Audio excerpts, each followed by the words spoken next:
आज 2025 वर्षाचा शेवटचा दिवस. सरत्या वर्षाला निरोप देत नववर्षाचं स्वागत करण्यासाठी जगभरात उत्साहाचं वातावरण आहे. राज्यभरातली विविध पर्यटन स्थळं ही गजबजून गेली आहे. त्याचबरोबर वर्षातला शेवटचा सूर्यास्त पाहण्यासाठी नागरिकांनी समुद्रकिनारी देखील मोठी गर्दी केलेली आहे. राज्यातल्या विविध समुद्रकिनाऱ्यांवर खास करून मुंबई असेल, कोकण किनारपट्टी असेल, गोव्यातले बीचेस असतील, हे सगळे हाऊसफुल झालेले आहेत. तर अनेक जण धार्मिक स्थळी देखील भेट देत आहेत. अयोध्या, पुरी, ओडिशा, कन्याकुमारी आणि उत्तराखंड या ठिकाणची जो सूर्य मावळला, जो एक नवी आशा घेऊन उद्या नवीन वर्ष घेऊन उगवणार आहे.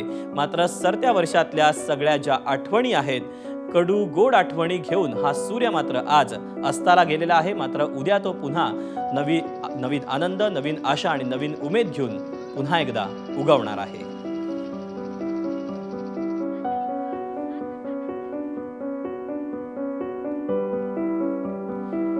चार ठिकाणची ही तयार दृश्य उत्तराखंड, अयोध्या, कन्याकुमारी आणि पुरी, ओडिशा मधली.